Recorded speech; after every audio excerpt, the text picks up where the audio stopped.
Morning decisions. How about a creamy mocha frappuccino drink? Or sweet vanilla? Smooth caramel, maybe? Or a white chocolate mocha?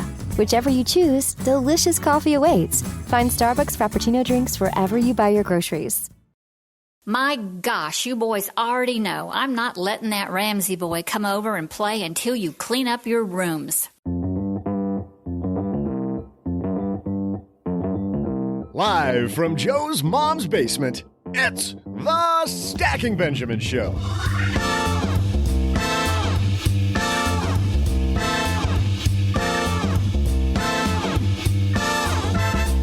I'm Joe's mom's neighbor, Doug, and today's our huge National Work Harder Day celebration. I told Joe's mom it was her turn to work harder taking out the trash. I told OG he needs to do a better job at cleaning out my El Camino, and I worked harder than ever this year on planning our celebration. The highlight of it all, to protect all that hard work you do, today we'll share a cautionary tale about some huge con artists. Banks! Here to share the juicy details about a con bigger than Bernie Madoff, we welcome the author of Iceland's Secret, Jared Bibler. After headlines, we'll also throw out the Haven Lifeline to Deb with a question about high-yield fake-outs. What do you do when your bank baits you with a high rate and then lowers it? Then we'll have a trivia question you'll have to work harder to get right. And now, two guys who work hard for the money, so hard for it, honey, it's Joe and O-G-G. I love it when she writes you stuff that's difficult for you to do. Just even sitting here watching you do that is fantastic. So hard for it, honey. Yeah. Hey, everybody. Welcome to 70s Music for the Win podcast. I'm Joe Saul-Sehy, Average Joe Money on Twitter. And we got the band together today. Mr. OG across from me, ready to celebrate another Wednesday. It's happening. How are you, dude? Happy Wednesday. It's another beautiful day in paradise. Yes. Mr. Doug with the coffee. Everybody's got coffee. We're caffeinated. We're ready to go. Aloha. Hey, we got Jared Bibler, as Doug, you so eloquently said earlier, coming on. You know, you do work hard for your money. You want to make sure that you don't lose it. And this was a huge scam that a lot of people didn't hear about, knew nothing, still know nothing about in the United States. So we're going to dive into that. But before that, we've got a fantastic headline about one of these new state savings plans. How is that working out? We'll dive into the secret to saving more money.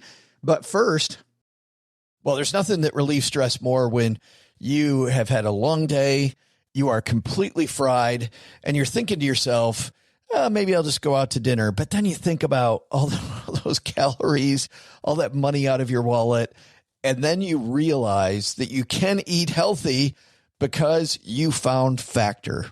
Factor is ready in 2 minutes. Factor shops, preps, cooks, and delivers straight to your door, so you have more time for everything you love this spring, and you don't have to worry about eating healthy and going outside your budget because you've got the food sitting there in the fridge that you had pre-planned. What is Factor? Well, Factor has meals built around your goals, whether that's weight loss, overall nutrition, more protein, or GLP-1 support for strength and workout recovery. Check out Factor's Muscle Pro collection. Every meal's crafted with functional ingredients, lean proteins, colorful veggies, whole foods, and healthy fats. Factor bans 175 plus ingredients. No artificial colors or sweeteners, no high fructose corn syrup, no refined seed oils, just nutrient-dense foods. It's fresh, never frozen, over 100 rotating weekly meals, including globally inspired flavors like Mediterranean and Asian, so there's always something new to look forward to. I use Factor. I think you're going to love it too. Head to factormeals.com/SB50off, stackers, and use code SB50off, and you're going to get 50% off and free daily greens per box with new subscriptions only while supplies last until 9/27/2026. All right, time for us to, you want to sing it again, Doug? No. All right, let's move. Hello, darlings. And now it's time for your favorite part of the show, our Stacking Benjamin's headlines. Our headline today comes to us from Napa-Net, the National Association of Plan Advisors. These are the people that handle pension plans and other savings plans. And I love their website. Ted Godbout wrote this piece about state auto IRA plans. A new study looks at the impact of the first state-sponsored auto IRA program and those who previously lacked access to a plan. In Auto Enrollment Retirement Plans in Oregon Saves, authors John Chalmers with the University of Oregon, Olivia Mitchell of the University of Pennsylvania, and Jonathan Reuter of Boston College, Mingli Zhang of the Urban Institute, analyzed participation choices, inflow and outflow data between August 2018 and April 2020 and the evolution of account balances. So they dive into this thing. Before we get too far into this, OG, let's talk about what we're actually talking about. Oregon passed a law that created a brand new plan for people that don't have access to a 401k. So if you work for a small business, now small business owners can sign up, people can sign up so that they have very easy access to a state-sponsored plan. Oh, they already made one of these. It's called an IRA. Very easy to set up. But does your employer set you up in the IRA? No. No, that would take a smidge of personal responsibility. Does your employer actually look at the investment options and choose a few investment options that might fit most of the people that work there? Are you suggesting that employers do that presently? What do you mean? Because they do not, I assure you. In a 401k plan? Sure they do. God, no. Not even close. I just had a client email me and say, hey, the simple plan provider told me to go on this website and select all the funds that were 4-star or higher. So she did. Oh, boy. Figuring that would be a small list. It was 528. And she was like, what do I do with this? So I would argue that they don't. In fact, most employers abdicate that responsibility to the provider legally. I think what you're trying to say then is that the state of Oregon was right at getting involved because employers aren't doing a good job of this. That's what you're trying to say. Oh, yeah, because the government's way better at getting involved. Let's do that. So far, so good in government involvement. Let's dive into it. Well, you like the TSP. I don't not like it. Wait, there's a rousing endorsement. What is I that? don't disagree that I do not like it. The TSP, low fee program, well managed. No, I understand what you're saying about the TSP being sponsored by the government, but it's not managed by the government. It's managed by BlackRock. They're the ones that put it together. So, okay, the TSP is awesome, but I'm guessing that the Oregon plan isn't TSP.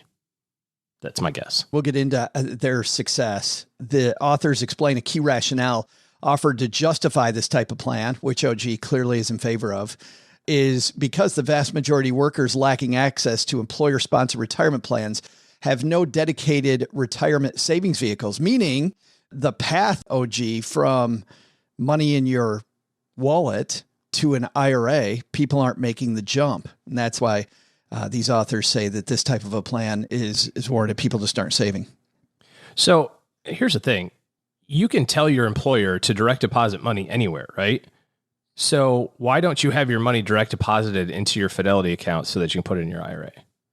Why do we have to create yet another product for people to get confused, yet another arrow in the quiver when needs already exist? I mean, I understand the simplicity of having the money come out of your paycheck, right? It's easier to do, out of sight, out of mind, all that sort of stuff, but you can create that on your own. You don't have to have a government sponsored product to figure out how to do that. You can direct deposit 2 paychecks. You can take your paycheck and say, I want to put 10% into this account and 90% into this. Boom, problem solved. Well, let's see if this solved the issue. Launched in 2017, Oregon Saves is the first state-sponsored program to provide an automatic enrollment retirement savings mechanism for private sector employees. According to the paper, more than 67,700 participants accumulated over $51 million through April 2020. Average account balance, $754. Doesn't sound like they saved a ton of money, but this piece also shows that they targeted low-income employees.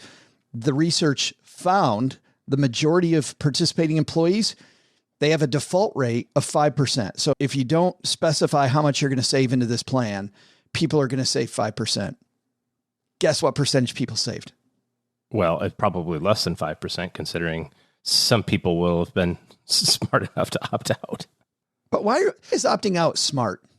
Because it's not solving the problem. We're just creating another wait a minute. mechanism for confusion. So what you're saying is that you can set up a plan by yourself and that'll be fine. But then my employer goes to this Oregon Save things. And you're saying it's a solution in search of a problem. But you're saying it's better to opt out of this when it is the automatic thing that you're advocating for that's put on your doorstep. It's a solution in search of a problem. So why do I opt out? Hey, listen, we got this thing set up at work. It's called a 401k plan. Oh, you should opt out on that. You know why? Because of the fact that your employer set this thing up. You should probably. I'm saying at all. I'm saying that it's not necessary because you can already do it. So what you were talking about whether or not this was a good idea to begin with. If the employer is using, but you said people are smart enough to opt out. Why would I want to opt out of this plan if it's delivered to my doorstep and I have the ability to save when I didn't have that delivered to my front door before? Why am I going to opt out and do something that's harder? Okay, touche. Don't know anything about it. The authors also talk about, and this is directly to your point, they talk about search costs. And search costs is the fact that while searching for the appropriate plan, the vast majority of people get confused and get lost in the myriad of options that are available. And instead having a carte blanche look at, hey, you can automatically put money into this plan. Your money goes directly to savings. If you do nothing, you'll save 5%, which is, by the way, what the answer was. People save exactly what was mandated, which doesn't surprise me at all, right? I mean, hey, I'll go ahead and sign up for this thing. If the default option is cash, people used to save into cash. Now the default option in a lot of plans is a target date fund. Which is what this is, by the way. And guess where people save now? God awful. People save into target date funds. And by the way, people that save 6 or 7%, it's almost entirely driven by automatic escalation that happens inside the plan. So you'll automatically save more and more money as you go. But it's amazing, this idea that if we hide money from ourselves, it seems to work. Okay. And you will die broke. So the number is way higher than 5%. And please don't use a target date fund. Get your own Roth IRA. You don't need to use Oregon's. What do you mean by the numbers way higher than that? Well, I mean, I suppose it could be 5% if you start when you're, 10. So here's my point with all of this. If we're gonna have the state say, okay, we're gonna mandate this, we're gonna put this in place, because people aren't taking care of their own situation. Okay, fine. Then why not make it 20%? Why don't we just have to save 20% into the account? Yeah, I don't understand 5% either. I don't get where 5%. I mean, so if you're gonna take control of it, then take freaking control of it. You know what I mean? Don't half-ass it and say like, oh, we're going to make you do 5% into a Roth IRA that we created for you. And here's a shitty target date fund that you can use. And that's it. You can have the S&P fund, a target date fund, or money market. To your point, you're going to opt into the target date fund because, what other choices are there? Those are your three.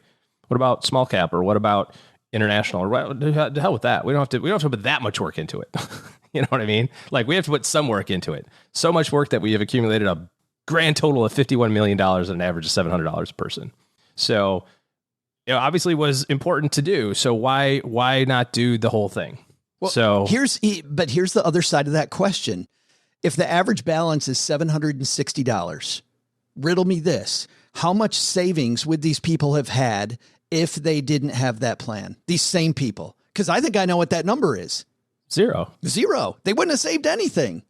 Is $768 going to make a hill of beans difference 25 years from now? It's better than not having $760. It's not going to make a hill of beans difference. It's a rounding error.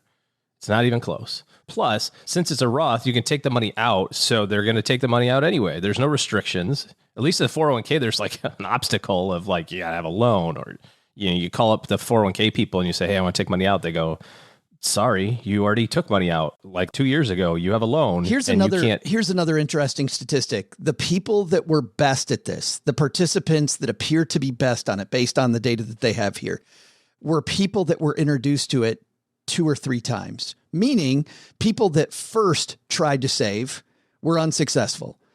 People that saw it a second time and went back in after touching the stove and realizing that they weren't good at it did better. People that saw it for a third time were better. So while $760 might not make a difference, OG, the fact that these people finally have a savings plan and they're saving into it seems to be that the education that they got. So education is the issue, not the tool. The tool is the education. The fact that you actually did it is the education. Okay. You just like get me riled up. I do. I'm done falling for it. This is dog crap. Do your own stuff. That's all there is to it. It worked, Joe, just like we planned. I know. And OG. I'm just on this website, by the way. So this is how obscenely ridiculous this is. Let me ask you this question. Maybe if you already know the answer, you can't play the game. What would you think would be the group that requires the most assistance relative to employer and employee size? Do you think it's the employer that has 100 employees or the employer that has 4 employees? 4. Okay. So this program launched several years ago, as you mentioned. In November of 2017 is when they opened it up to employers that had over 100 employees. In 2018, for employees that had between 50 and 99. In 2019, 20 to 49. In later 2019, 10 to 19. Later in 2019, 5 to 9. Targeted for late 2022, employers with 4 or fewer. Do you think that's administration issues? I think that it's the problem. It's like the company that has 100 employees should have a freaking 401k. That's the problem. The problem is that the guy who runs the company that has 100 employees should have already set this up. And frankly, probably has for himself, because greedy business owners, I would agree with you. The problem for this was the people who have a few employees where it's less cost effective, right? It's very difficult to set up a 401k plan for 4 people. It's cost prohibitive, or it used to be. There's companies out there that do it for $8 a month. So that's not an issue anymore anyway. But beside the point, if you're trying to solve this problem, logically you go, well, who has the bigger problem? Well, employers that have just, a few employees. Yeah, let's do them last. Jane Bryant. This sounds like a gigantic marketing scheme by whoever the fund manager is, who knocked on the doors of 50 state House of Representatives and finally got one to go, we'll do it. And they go, cha-ching, we raised $50 million. Hey, good news, Earl. Oregon said yes. Oregon's in. Time to get that commission. Tip of the iceberg. In-N-Out Burgers on me tonight. It's pretty much all they got out of the deal too, probably. Here's the thing. You cannot wait for someone else to solve the problem for you. Social Security doesn't solve the problem. We already have a program like this. It's called Social Security. Guess what we figured out? Not enough money. So what do you have to do? You have to do something. You don't have to sit there and twiddle your thumbs, go well, I would love to do something, but it's too complicated to set up 2 direct deposits. You have to own it. When you dive into any success that this program had, it's specifically what you're talking about. Not you owning it, but hiding money from yourself. Hiding money from yourself is the key to getting money saved. And it's interesting. While I was researching ways to poke your hot button, I actually came up with That's what she said. This article written by Jane Bryant Quinn for the Atlanta Journal-Constitution. And it's from 2012, OG, but this still holds true. Jane talks about how she was able to set up her own retirement plan successfully by hiding money from herself. She said the number one thing for you to do on your own is to start a retirement account, because if you have a retirement account at work, you can put money aside. If you don't, setting up an IRA and having money automatically go there. Number 2, start a savings account, but keep that separate from your checking account. And she talks about how if you just give yourself that little moment where you have to think about it before you transfer money from saving to checking, that's great. I even went as far when I was a financial planner at setting up a savings account at a whole different bank. Let's just put it someplace else and take away the card access. And for people that couldn't save, all of a sudden they were beginning to save. 3rd on her list, claim 0 exemptions on your income tax withholding form. Oh boy. Nope. Let the government do it for you so you get a big old check. Well, first of all, you don't do that anymore. The W-4 is, you don't get to do that anymore. Well, that's where 2012 strikes. Yeah. On that one. But don't let the government be your savings vehicle. That's ridiculous. 4, save all found money, gifts, bonuses, and checks from side jobs. Save all that money. 5, if your income's irregular, put 10% of every paycheck into savings at the very least. Hide money from yourself. You need to hide money from you. I need to talk to you about your stacking Benjamins. Where did that come from? Credit card usage. Can we go back to found money? This is a thing. Where do I look for this stuff? Jean pockets.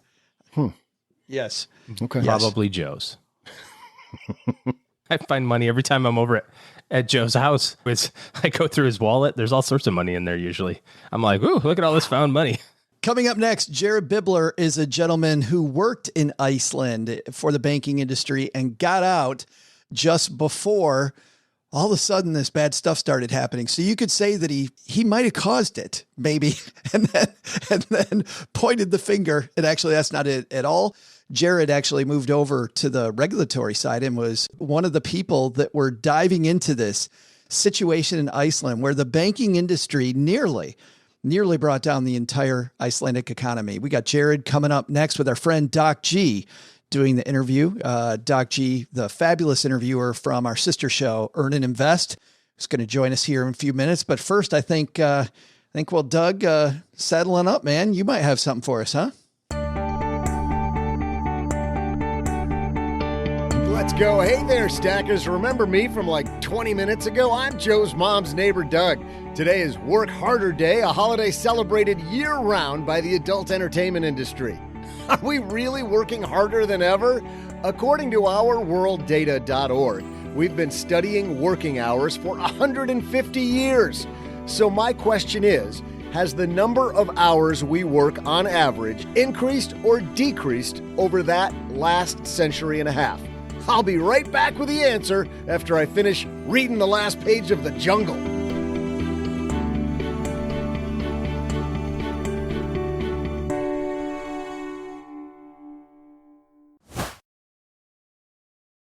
Well, running a small business, as you may know, like I do, it is super fun, but it can also be very tough. And when it's time to get a loan, it can feel impossible to find the lender that you actually trust. Big banks say no. The internet, well, that's full of sketchy offers with sky-high rates and fine print you can barely read.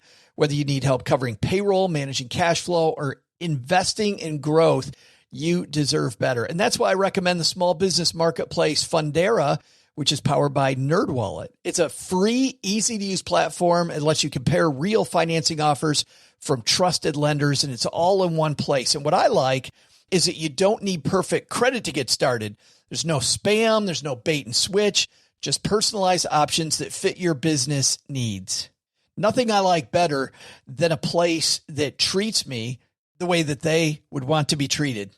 Using Fundera is a super way to quickly compare options and make your best funding move the way any great business owner would. Here's the best part, though. For a limited time, when you visit nerdwallet.com/SB and fill out the no obligation form, you're going to get VIP treatment and talk with a real person who knows all the ins and outs of small business lending. And you can tell them specifically what you're looking for. They can tell you specifically which options you should probably consider most. Don't risk your business on unreliable lenders. Go to nerdwallet.com/SB to learn more and find the funding you deserve. Fundera Inc., NMLS ID number 1240038.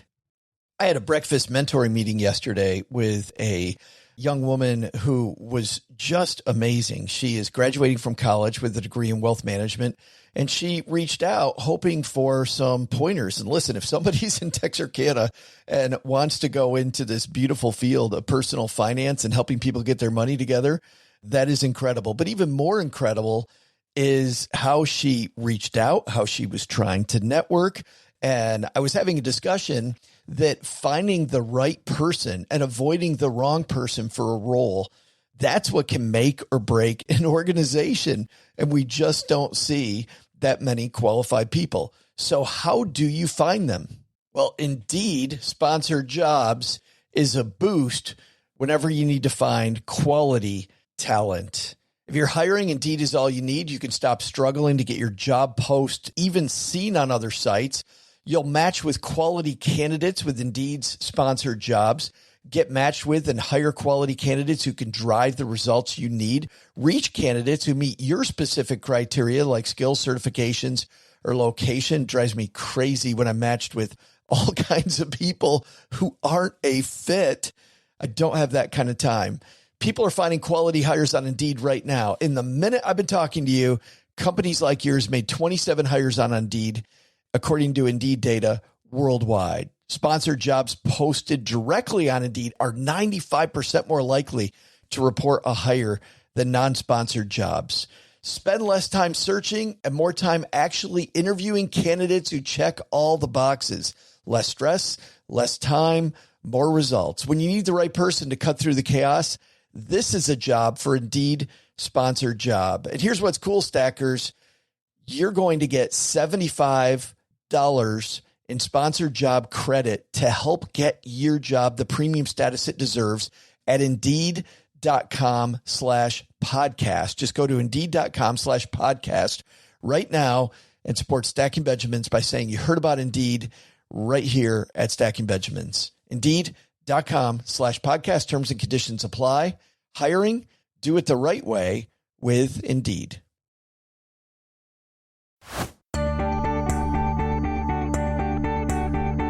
Hey there, Stackers. I'm work harder, not smarter, proselytizer, and basement sweatshop master, Joe's mom's neighbor, Doug. So here was our trivia question. Are we working longer or shorter hours than 150 years ago? Turns out things were not great back in the day. While it might feel like you're on all the time, we're actually working fewer hours each day, fewer days each week, and fewer weeks each year. Except me, because baby, I'm always hustling. Back in 1870, workers in most of the measured countries toiled for more than 3,000 hours annually.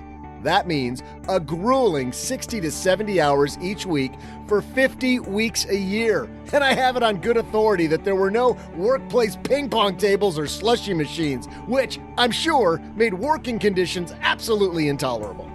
While we might not be working the long ping pong tableless hours of our ancestors, we still want to hold on to our Benjamins. So let's dive into a tale so true that it sounds like fiction about the world's biggest con with Jared Bibler. Coming down to the basement is our new friend and author of Iceland's Secret, the Untold Story of the World's Biggest Con, Jared Bibler. Welcome to the Stacking Benjamin Show. Thanks so much, Doc G, for having me down to the basement. I'm excited to have you here. This is a whale of a story, but I think to get people on board with where we stand, I want to ask, in terms of scale, talk about the disastrous effect of the Great Recession on the U.S. stock market versus what happened in the Icelandic market at the end of 2008. So the U.S. market, of course, everybody remembers that. I think, or a lot of your listeners lived through it. I think the U.S. market went down around half through that crisis, if I'm not mistaken, something around that. Also the same for the other big markets like Germany.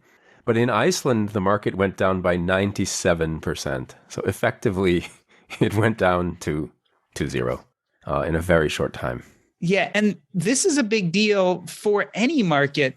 But up to this point, people had thought that in Iceland, you couldn't do wrong. This was like a really strong market. At least everyone thought it was up to this point. Yeah, there was a lot of foreign interest, maybe not so much in the market, but also in buying and putting money. Like even Japanese housewives could put money in Iceland via these Japanese savings vehicles to earn a higher interest. So yeah, there was a lot of money and a lot of perception that Iceland was clean, a pure land of the north, if you will. I want to get down to the details of how exactly this happened. But before we do, let's talk about you a little bit. You were born in the U.S. How did you end up in Iceland in the first place? I was born in the U.S. and for the 5 years before I moved there, I was working on Wall Street. So I built some of the back office software for one of the biggest banks. I was actually in on the ground floor of the mortgage boom, and I remember the early years of that on Wall Street. This was a big project, and I was working weekends and long weeks for like 5 years. I was getting burned out. I stumbled onto an opportunity in Iceland to do something similar, but in a much more chilled out atmosphere. And I thought, I can always get hired back in New York. Why don't I try this? Why don't I go there? And I loved it. So I was initially going to go there for a year and see how I liked it. And I kind of never looked back. But then, as you see in the book, a few years later, lost everything or almost everything when the crash came. Was Iceland already on your radar, or was it this job opportunity that really made you turn to that country? I was visiting a friend in Sweden, and I was flying on Iceland Air, and I flew back through Iceland. I think it was in May 2002, and I just loved it. I was like, oh, this is a cool place. I would like to come back here. I went back as a tourist a few more times. It's very close to Boston. It's about, depending on the winds, you can get there even in 4 hours sometimes if you have a strong tailwind. So you can go there for the weekend from Boston, at least. And so I did that a bunch of times, and that's how I stumbled into this job opportunity. Tell us about this job. And then eventually you had a job with one of the major banks right before the crash of 2008. Yeah, so the first job was a pretty standard IT job. I used to be a programmer and business analyst. We were rolling out back office and asset management software for these Icelandic banks. These banks were already growing just by leaps and bounds. I think they were virtually doubling their balance sheet size every year for those few years. All the action was there, and everybody with a little bit of ambition in Iceland eventually got sucked into the banks, including me. So I was thinking, why am I writing asset management software when they need asset managers? And they were hiring even like fishermen to be currency traders. So I was like, well, with my background, I can go in there and run money. And they were happy to have me. So in beginning of 2007, I moved over to the oldest bank in Iceland in their asset management department. And I was running, it was a very cool job, especially at first. We were putting together a fund of hedge fund products, private equity funds of funds, and also real estate investment vehicles. And our biggest clients were the pensions in Iceland. So the retirement system, which is quite well funded there. So there's a lot of money to be put into those type of products. I noticed that you said originally it was quite cool a job, but eventually you left it. Why? Yeah, the first year or so was really cool for me to be able to put together, to write screening algorithms and to write screening tools to look at all the hedge funds in the world and select the most promising, and then to call up people. We had a partner in one of the big banks who knew all the hedge. This guy was like an idiot savant of hedge funds. You could ask him any fund and he would tell you so this was really fun to put together dossiers on hedge funds, to find the best ones, to work with our partners, and then to go physically visit them and interview them, to be the person with the money to deploy and to say, the way these guys talk, it was crazy. I was at a private equity conference in 2007, I think, or early 2008. And people talk, yeah, we'll do one, we'll do two, we'll do five, and they mean million, right? It's yeah, we're looking to do about five. So it was cool to be on that side, and actually I'm proud of the funds that we chose in the hedge fund product. It was quite a good product. That was really cool. But I started to lose sleep, especially early 2008 and through that year. There was a lot of funny business going on in that asset management department. Some of this is in the book.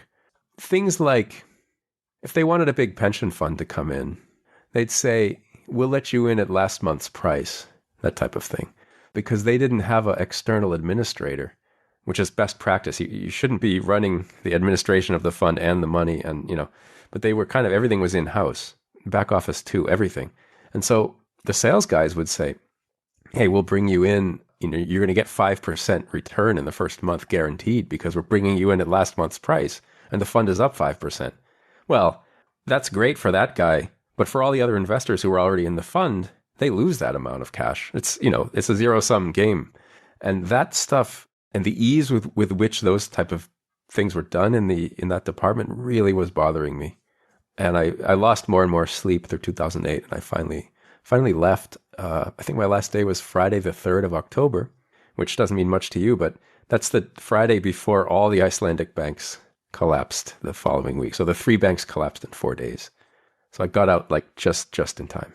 When you were having these ethical quandaries, did you have any idea that this was more of a systemic problem? I mean, you were at one of the top 3 banks in Iceland, and you had mentioned in the book that when it came to the Icelandic stock market, those 3 banks made up most of the shares out there in the stock market in Iceland. Yeah, the market cap of the 3 banks, they were the exchange. I mean, they were, I think, 75% of the value of the main exchange index by 2008. And plus, there were a couple of other companies that were closely tied to them. So when they went down, I mean, that's why the market went down 97%, because more or less the market everybody else had been crowded out. I mean, there were other things going on in Iceland. There was some high-tech manufacturing in terms of prosthetics. There was a prosthetics company, and there were some fishing companies and so on. But by 2008, those had all been pushed to the margins because the banks had grown so that they were 11 times bigger than the country's economy. They were each around the size of Enron. I know now everyone's talking about Enron again because it's 20 years. I mean, Enron was a huge story in the U.S. And their balance sheet was like something around $65 billion, I think, when they collapsed. The biggest Icelandic bank when it collapsed, I believe, was 82 billion. And the other ones were a little bit smaller than Enron. So the three of them together on average is almost 3 Enron collapses. Wow. And so to get the timeline straight, it's 2008. You leave your job at the bank because ethically you thought some of the things going on were questionable. A week later, all those banks collapse. In fact, the Icelandic economy collapses. We're going to get into the why in a moment, but I just want to give a little more perspective. Describe what it was like to be an average Icelandic citizen at the beginning of 2009 economically. And how did you feel? You had just left your job. How were your finances? What kind of pain were people going through? Oh, I mean, winter in Iceland is dark anyway. You have 3 months of almost no light. So the collapse took place in October, and then really November, December, January are just super dark months. And things were very uncertain. I can't overstate the level to which... And so we weren't living in the I didn't know how things were in the US or other places, but it was hand to mouth really for a few months. I mean, I had a few months of pay coming in from the bank, but also the prices of everything had shot through the roof. Iceland always had high inflation, but this was like the currency lost most of its value also, or half of its value very quickly. So that meant anything imported would cost double what it had cost. When you're in that situation, you don't know. Let's say the price of food this month is 10% more than last month. That's scary. And you don't know how long that's going to continue. And we didn't have access to a lot of our savings. So we were kind of just piecing together our economic life on a day-to-day basis. We eventually lost our house, and we had an old car, so we didn't lose our car, but a lot of our friends lost their house and their car. And of course, the pensions that people thought they had been invested in those banks and those bank shares. A lot of the pensions were invested in the equity market. And so those had taken a huge hit. It was a dark time. The UK had listed Iceland as a terrorist organization, the whole country, in a punitive action. And that had the effect. They did that in order to freeze payments.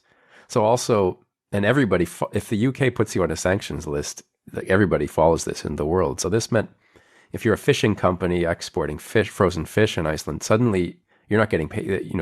Someone owes you for that, and the wire doesn't come through. So those months were really dark.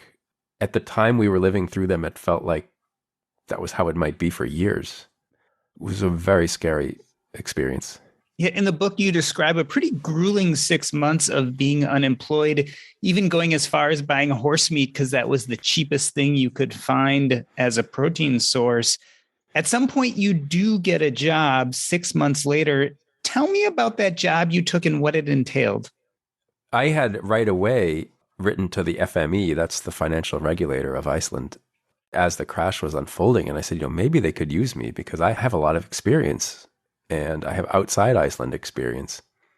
And I didn't hear anything from them, but months later they wrote and they said, you could apply for this position. And the position was an investigator of the crisis. Initially, I think they budgeted only one person. They ended up liking me and another guy equally, so they hired us both. I believe they had almost 200 applicants for that, so they had their pick. I think they took me because I could speak Icelandic by then well enough to do the job, and I was an outsider, and I think they liked that, and I had different experience from outside the country. That was a dream job. And when I kicked it off, I was just alone in an office. I mean, they just brought me in, and they're like, "Here's your desk." It was a nice desk in a little cubicle with a couple of computer monitors and a phone, and they were like, "Here you go investigate the crisis." I didn't know where to begin. And then kind of like a gift came this letter from the stock exchange. And this was the cases that I described the most also in the book. My first investigation and the biggest one was based on this tip-off from the exchange. They had found that in the last few days of trading before the collapse, all three banks had a trader at each one, a single man, who had bought virtually all the shares that came across the stock market for those just 3 days. And they wanted to raise this to the regulator. And I said, wow, this is crazy. This is market manipulation. I mean, they never announced this. This is not a share buyback. I didn't know that they did this. And at that time, that was the panic of October. People were looking at those shares for a sense of comfort. and seeing that the bank's shares, this was after the Lehman collapse in the US and everywhere in the world, financial markets were in turmoil. And the Icelandic banks, they seemed to be holding. And then, of course, the crash came and they dropped to zero, those shares. So it's like, wow, they really thought they could do this for 3 days and like nobody would see. But I wanted to make sure that it was just 3 days. So I got through to the stock exchange and I asked them, hey, can you send me like a week's trade? I don't remember, it was like a week or 10 days of trading data because I wanted to see how the pattern developed and do a more thorough investigation. And when they sent me the 10 days, it was the same as the 3 days. So this had been going on for longer. And then I went back I think a month. So I went back into September 2008. So that was the last month. And I saw that even before Lehman collapse, each of the banks had a trader buying most of the volume on the market. And so then I went back. I thought, okay, now I'm going to get it. Now I'm going to find the beginning. I'll go back 6 months. I'll go back to, I think I went back to April or May 2008. Now I'm going to get it. This is going to be it. I'm going to see how this started. Because I wanted to know, well, which bank started this first? And did they, how did this thing unfold? So I went back to the earlier in 2008, and it was the same story for all of those months. So I said, okay, well, I'm going to have to go big here. So I'll just get 5 years. And then we actually found that this had been going on since the summer of 2004. So virtually all the years I'd been living there, I moved there in 2004, all the years people talked about the stock market. That was the talk. If you went to someone's house for a barbecue or an Easter dinner or something, people talked about the market because in those years, the market was going up 50, 60% a year during the bubble years. People are feeling rich and prosperous and how much do you think the banks are going to go up this? I think they can close above this before the end. That was what the country talked about for years. And to realize that the banks had been more or less setting the share price, their own share price for that time was really, well, first of all, I didn't believe it, but when I figured out that it was true, it was like a gut punch. It was like, you've been living in a lie for, 5 years. I've since found out as I did the research to close the book this year, that it went back to 1998, as you saw in the book, probably in chapter 14. The trader for Landsbanki, the head of the prop desk and one of the traders, they were charged with this. And when they were in court, these guys had taken over those positions in 2003. And when they were in court, one of their defenses was, well, when we came in, the bank had been doing this since 1998. So this was standard operating procedure, This is still unbelievable to me. So from what I can tell, obviously there was lots of graft and corruption going on, but one of the major schemes is what we're talking about right now. The banks were basically buying back all their own stocks, not reporting it, propping up the stock price, and eventually they're funding it into loans to private businesses, et cetera, that actually made their book of loans look better too. Yeah. So it looked like they were doing more business. This had been something that was going on for at least a decade or close to it. Why did the dominoes eventually fall? Why didn't this happen in 2004, 2006? Why 2008? There was a crisis in 2006 where foreign analysts, including the IMF, but before that, some analysts from Danske Bank in Denmark and also Merrill Lynch, and I think there was one other.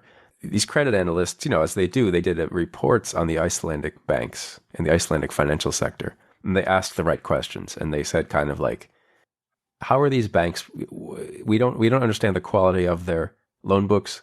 There's a lot of cross shareholding, and the main thing was that these banks financed their rapid growth on the wholesale markets. If you're maybe for your listeners who don't know, there's you can finance a bank with deposits, which is where someone comes in and deposits money. Now you have more money that you can lend, or you can issue bonds, you can issue debt on the wholesale debt markets, and you can grow the bank that way. These were basic or largely financed on the wholesale markets, which means that you need to keep rolling that debt. When that debt comes due, you need to roll it. And in 2006, these analysts pointed out, hey, Iceland has to roll, I can't remember the numbers. It was in the billions of dollars. These banks need to roll billions of dollars in debt in the next 12 months.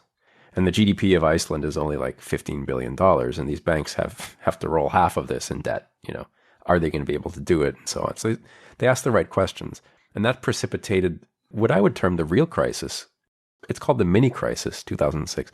So that the stock market dropped immediately about 20%. And the Icelandic krona, the currency, dropped 20%. And that was the wake-up call. That should have been the time to take stock. But everyone in the country, including the president at the time, were just so gung-ho for these banks to succeed. And the banks were able to, instead of borrowing on the European debt markets, they started to borrow in New York. They started to get US pension funds, Canadian pension funds to invest. Then they went to Japan and they issued samurai bonds, and they went to Mexico and, further afield. And they also started opening up savings accounts in Europe on online platforms and taking retail money to keep the party going. I have a quote from one executive in the biggest bank. He says now that the bank was already insolvent in 2005 and maybe before. And the final nail in the coffin was the collapse of Lehman. It was the U.S. crisis finally made it such that the world markets froze, and then even the little bit of credit that they had left was frozen, and that brought the party to an end finally. But the party should have ended years before.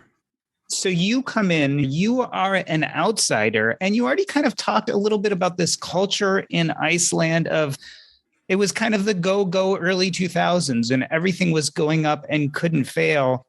As you were investigating, did you find that there was doubt about the guilt of the parties that you were investigating? And how did the culture of Iceland in general play into your investigations? Yeah, well, I love to investigate things. I thought this was just a very cool chance to do a good project, because also at this time, the public was just spitting mad. I mean, people were in the streets every day in front of the parliament for that whole first winter. Just, people had lost their houses and their jobs and felt like they had been lied to by these financiers and by the government, and they were really angry. So I had that behind me. I had that support, or that I felt like there was a public mandate to really do a good investigation, to really find out what happened, and if we could, to make a criminal case. The public was demanding blood at that point. So I felt good on that side, and I was surprised when, for example, my boss at FME, as soon as I had investigated the biggest bank, Kaupthing, and their prop traders, she said, "Well, okay, you can close the books on that one now, Jared. We can go on to the next case." And I was like, "Yeah, but don't we need to find out who's involved? I mean, because to do this manipulation was expensive. It cost around $1 billion just in 2008 for the biggest bank to buy its own shares. Just in Iceland, they were also doing it in Sweden." And the other two banks spent about the same. They all had to kind of keep together. Nobody could let their shares fall faster than someone else, for example. So I knew this had to be a bigger story. And I remember her saying something like, you have 1 week if you want to find someone higher up in the bank. Otherwise, we need to close this case down and send it on. So I was surprised at that. And that kind of pushback continued. My only salvation was that the cases were so big, it was like they couldn't be ignored. They were so blatant. But even people around me at the regulator, it was pretty secret, this work. It wasn't, I couldn't even talk to people on other teams. But even the people around me who did know, some of them were kind of like, "What's the big deal, Jared? I mean, this is just normal." I was like, it's not normal. Wouldn't you have wanted to know that these guys bought their shares every day? Wouldn't that have made a difference in how you thought about the bank? So there was quite a pushback inside the regulator. Ultimately, you found wrongdoing in the banking system. Some political figures, certainly some business and entrepreneurs. Ultimately, was justice served out? Do you feel like the criminal law system dealt with them the way they should have in Iceland? That's a really good question, and I don't have a clean answer for you. On the one hand, I'm very proud that we were able to make those cases. The cases that we did were so... Actually, these share manipulation cases, once we figured out what was happening, they were easy to make, those cases. The evidence was fantastic in the emails that people would send to each other and in the trades themselves and so on. Those cases were easy to make. I'm proud and happy that we did that. The penalties suffered by, for example, the CEOs ultimately were very few months in jail, and then they were out on ankle bracelets and so on, but they were able to be back in society, they were able to work, and then so on. The other thing that bothers me more than that, I mean, for me, it was about getting the truth out. I'm not someone who's like, oh, they should rot in jail or something, but it was more like, I want people to know how they were deceived. And the part that still bothers me today is that our investigations were pretty much shut down in the end of 2011. And there was much, much more to go. There were many, many more insider trading cases, and there were many more institutions that we didn't really even crack open. Some of these executives from the big banks who were prosecuted, they feel like they were singled out. And there's something to that, because there were many more people involved, including politicians, including people in the central bank. It was a systemic problem. And there were laws broken, I'm sure, in those other areas, which there were investigations that were just never done. And so disproportionately, the microscope was on a few people, and especially Kaupthing, the biggest bank. And I can see how they feel. But look, hey, they did terrible crimes. So I'm not going to defend them too much. But I can see how they feel put upon, because they existed in an ecosystem of a lot of corruption, supported from the highest levels of the government. And that reckoning has not happened there. And it's not happened anywhere else. Let's broaden that conversation a little bit. This story obviously wasn't just written for the Icelandic people, right? Many people outside of Iceland are going to read this. What are some of the biggest takeaways, especially to people like me or most of this audience? A lot of us live in the United States or Canada, maybe in Europe. Why is this important to us? Well, I'll give you some recent quotes from people who've read the book. Someone I know here in Switzerland, that's a big financial asset management capital for the world, who's senior at one of the biggest Swiss banks, said to me that I wasn't really writing about Iceland at all, that I was writing about Switzerland. He said, "This sounds very familiar, Jared, very familiar." I think if you look at the incentives that we give our regulators and our compliance people, and then this side of things, they're not conducive to rooting out financial crime. And even to talk about financial crime happening in banks, people were talking about it after 2008, but that's kind of gone away now. To even talk about that is kind of like, ooh, what are you saying, Jared? But look, I mean, we know that there's criminals in every walk of society, but this is a place where if you want to do big crimes, probably the biggest crimes, you can pretty much do them, make the money, and not be punished. Because on the regulatory side, you just look at my own example.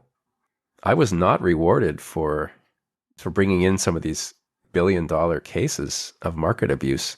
In the end, my team was taken away, and I ended up leaving the country. And that's not just me. That's kind of how it is. If you want to be a good regulator today, you have to be someone who checks boxes, and probably you have to bring in some cases. You have to do some showpieces to show that you're doing something. But if you look at, for example, what the SEC does in the US, if you look at their press releases, a lot of them are small-time things that they bring in. So they have a lot of press releases. They're very busy, but there's no tiger team inside the regulator waiting or looking for the biggest stuff to take down, because there's no incentive for them. On the other side, if you're a bank CEO or even just an inside trader, there's a great incentive to cut corners and so on, because you're going to walk away with money. And there's nothing like that on the other side. So I think, especially someone like you who's read the book, I think it becomes easier to imagine that what happened there is happening in some form in whatever country that you're sitting in. I was about to say, do you think that could happen? I mean, a lot of us have quite a bit of assets in equities or retirement funds, et cetera. Could you see something like Iceland ever happening in somewhere like the United States? Yeah, although probably not so simplistically. I mean, this was so easy. Just have imagine one guy in each firm buying up the firm's shares and never telling anybody. I don't think it's that simple, unfortunately. I think in a much bigger, more complex market like the US, this is more like an allegory for what might be happening. But yes, I do think there's a risk of a really big collapse, something that makes 2008 look like the preview. After the First World War, they called it the Great War. It's like we call it the global financial crisis. Or I think in the US, you call it the Great Recession, right? Yep. But that could be like the first Great Recession, There could be the second. And I kind of feel, unfortunately, like if we don't get our act together, we changed some good things from 2008, but in terms of like bank capital ratios and capital adequacy and stuff, that's better than it was. But we haven't put in these tiger teams who go after financial crime. In fact, the fallout from Enron made it harder in the US to prosecute financial crime. So there was a famous DOJ memo in the mid-2000s, I want to say, 2006, because they went really hard after Enron, and then some of their investigations, part of the fallout was that Arthur Andersen used to be the big five accounting firms. Arthur Andersen was basically bankrupted by the reputational risk, which I think is a good thing, right? There should be a consequence for firms that go that far. But the DOJ didn't agree. They said we need to be careful when lots of livelihoods are at stake. We need to be careful with prosecutions that would affect people who, because obviously there were good people at Andersen who had nothing to do with Enron and who lost their jobs. So they said we need to be careful. So that was kind of the death knell. That set up so that when Obama came in, he was like, yeah, let's not go too hard after Wall Street because we don't know what the consequences will be. The book is Iceland's Secret, the untold story of the world's biggest con. Jared, the book is already out. Where can we find it? I mean, it's everywhere good books are sold, like they say. Amazon has it, Barnes & Noble, and so on. Well, Jared Bibler, thanks for coming down to the basement. Don't forget to grab one of Joe's mom's brownies on the way out. Thanks for stopping by. Thanks so much. Hi, I'm Mitchell Walker, and when I'm not teaching people how to find hidden money, I'm out stacking Benjamins. Big thanks to Doc G and to Jared. You know, OG, that while we probably won't be involved in a con where we bring down the economy. No, not probably. We definitely won't be involved. we definitely will. Wait a minute. So you're saying there's a chance. Let's not rule it out. We start off with a little podcast and then slowly. But there are people scamming people all over the place. Right now, I got friended on Facebook, and immediately after I accepted the friend request by an 88-year-old friend of one of my relatives. She friended me on Facebook and then immediately told me that I said, "Hey, Linda, how do we know each other?" Full well knowing it wasn't Linda. You're such an internet sleuth. Well, I'm not. Wow, sharp as a tack, are you, Joe? Internet security is your side hustle, I can tell. It's where all that time reading the Hardy Boys got me. I know. Yes, because friend Chet would never do that to the Hardy Boys. And Linda would never do this to me, would never want to friend me again. But I said, this sounds juicy. I said, "Hey, Linda." She doesn't want to friend you again. What? Again? Yeah. How did you get unfriended the first time was a total disaster.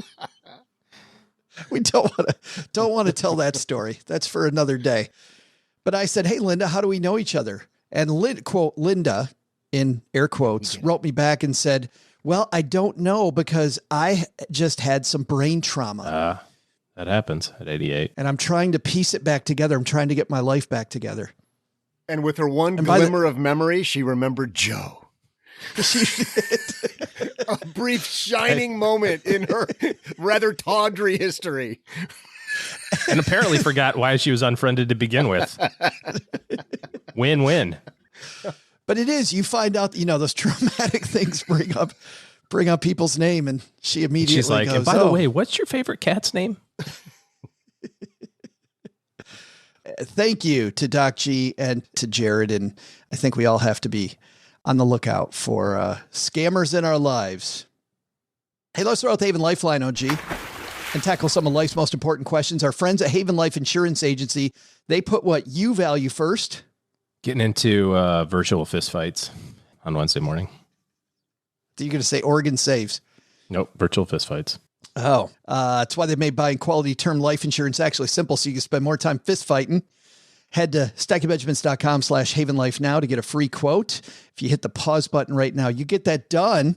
You don't have to worry about it again then, and realize then that your family finally is in a good place. Application simple online. You get an instant coverage decision, affordable prices, and their policies offered by parent company Mass Mutual, more than 160-year-old insurer. Today, we're going to throw out the lifeline to Stacker Deb. Say hi, Deb. Hi, Joe, G, and Doug. I have a question about high-yield savings accounts. I didn't know these accounts existed until you all mentioned them earlier this year, so I immediately opened one. But just recently, my bank announced a significant decrease in their interest rate from 3% to 1%. My partner and I were talking about these accounts, and it turns out we have very different ideas about what to do with this money. So he thinks a high-yield savings account is a good place to put large portions of your money for your future, so a very distant time horizon, whereas I viewed it as a placeholder for a big future purchase like a house. And now with this decrease in interest rates, I'm wondering if I should just put that money into an ETF to then potentially withdraw in a few years when I want to buy a house. I'm interested to hear what you all think of this. Thanks for the podcast. It's always entertaining, even though Doug's the only one I can count to learn anything from. Oh, man. She's awesome. Best caller in weeks. Thank you, Deb. And by the way, I feel a little pressure here being in the middle of the discussion, as we'll call it, OG, between Deb and her significant other. I feel like we're going to be resolving this dispute, and it's not going to be good for one of them. Ding, ding, ding, ding, ding, and fight. Here we go. Yeah, we were there a few minutes ago, Deb.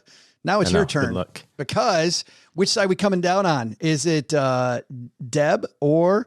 First of all, I want to find whatever account she had that was at 3%. Must have been an intro rate or something, I suppose. It had to be Deb an introductory rate because nobody was paying 3. Yeah. Or what, was it a bank in Iceland? Maybe. Oh, Icelandic maybe it was. Bank. It was probably the bank of Doug. Yeah. It was probably whatever bank this person pretending to be Linda on Facebook is running.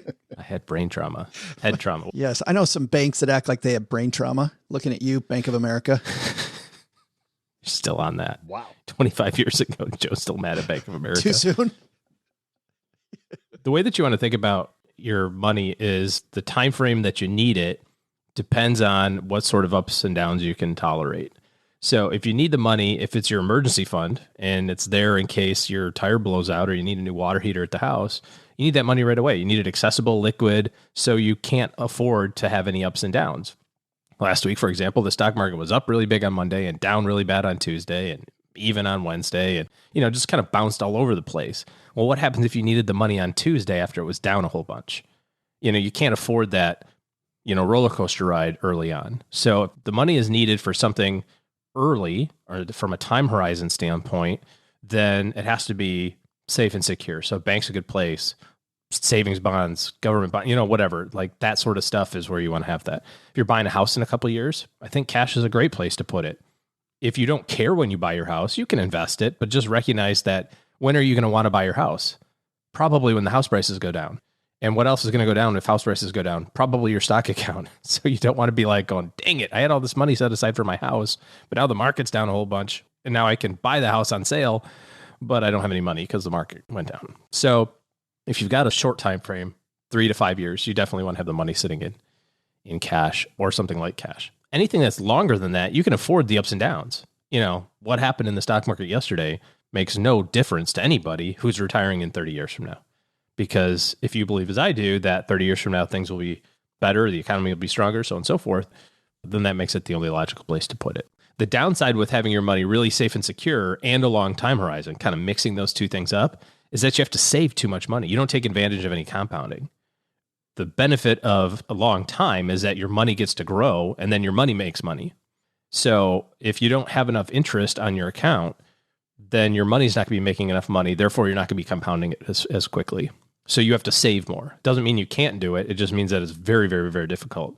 Warren Buffett made 95% of his money after he turned 60 because of the fact that, the compounding works so well over long periods of time. So long-term money, investments, short-term money, cash. So I'm going to call it a draw, and they're both right. How's that? Wow. Did I do good? Yeah. You're both right. Good job. Hey, honey, OG said we're both right, except I'm more right, and we should invest most of this money long term. But I think the key here is to begin with the end in mind, right? I mean, starting off with a goal, and you'll know where to go. That will lead the way. Absolutely. Also, can we talk about this 1% interest rate? Because we use the word high yield, and high yield seems to have become a euphemism. Oh, it's changed. Yes. It used to mean money, and now it means none. Now it means low interest, but better than the 0.00 something that you're getting at your bank. Do we transfer any of that? Should you transfer any of that with that 1 year minimum hold period over to I-bonds? Well, I mean, you're adding some complexity there. You could, you can, we talked about this at the end of last year. You can have up to $10,000 a year of purchases per person in government I-bonds. You create an account online and do it. And you get the rate right now is 7%. So you'll get that for the first 6 months of the year. But you could do that. But just remember, you can't touch it. So if you're building your cash reserve, that's not a really great place because, that's money that you can't access, legitimately can't act like there's no way around it for a year. So definitely like kind of a second tier cash reserve, I would say, but not the first tier. Thanks for the question, Deb. If you've got a question for us, head to stackingbenjamins.com/voicemail, and OG and I will be happy to tackle your question next. And by the way, for being brave, Deb, we're going to have our friend Gertrude send you a code for a Greatest Money Show on Earth Circus t-shirt from our friend Brad at Flying Pork Apparel. Hey, that's going to do it for today. A lot of people to thank. Doug, you're going to handle that heavy lifting here in a second.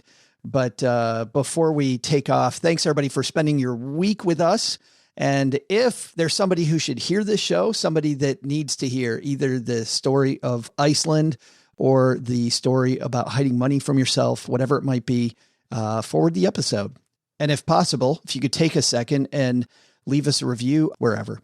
All right, that's going to do it, except for this. OG and his team are taking clients. And if you need to think bigger about your goals in 2022, want to start off the year on the right foot, head to stackingbenjamins.com/OG. And that's the link to his team's calendar so that they can dive into helping you make better decisions next year. All right. That's going to do it for this year. We can do it this year too. You don't have to wait all the way till next year. Yes. All the years, in all the years, all y'all's years. Head to stackingbenjamins.com/OG. All right, Doug, you got it from here, man. What should we have learned today? Well, Joe, I'll tell everybody what they should have learned today. First, things have gotten a lot better for us since 1870, except mustaches. Second, you've got to keep an eye on those interest numbers, as some wily banks will go from high yield to buy yield. See what I did there? But the big lesson? Working harder pays off. When banks try hard, they don't just scam individuals. They can nearly bankrupt an entire country. #winning. Wow. And before today, I thought Bank of America was the worst. Thanks so much to Jared Bibler. His book, Iceland's Secret, is available in Iceland and also anywhere you buy books. This show is the property of SB Podcasts, LLC, and is created by Joe Salcihat. Our producer is Karen Rapine. The show is written by the brilliant Paulette Perhatch with help from Joe and Doc G from the Earn and Invest podcast. Know how I know how brilliant Paulette is? She wrote the words I'm reading right now. While she's not putting awesome words in my mouth, she helps writers power their work and businesses power their words. See how she can help you at thatwriterpaulette.com. After you listen to our show, check out our show notes page and the 201 Deep Dives written by our website manager and blog editor, Brooke Miller. You'll find all things money at the 201, our newsletter at stackingbenjamins.com/201.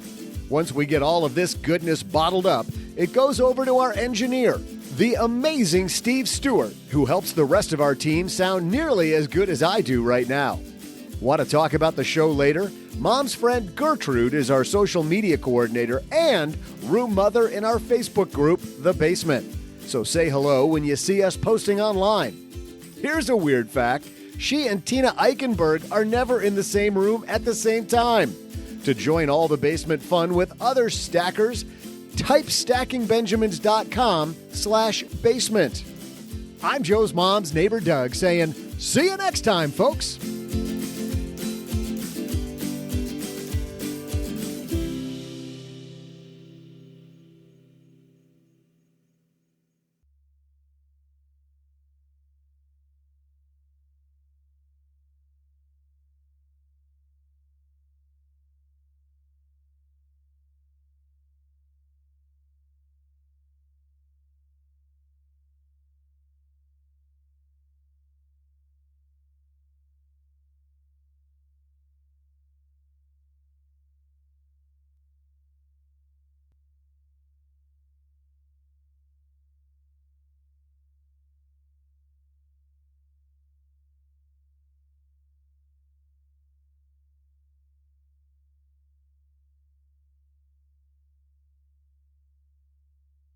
Welcome to the after show. We just got done explaining to Doug what happens on the after show, so we might as well do that again.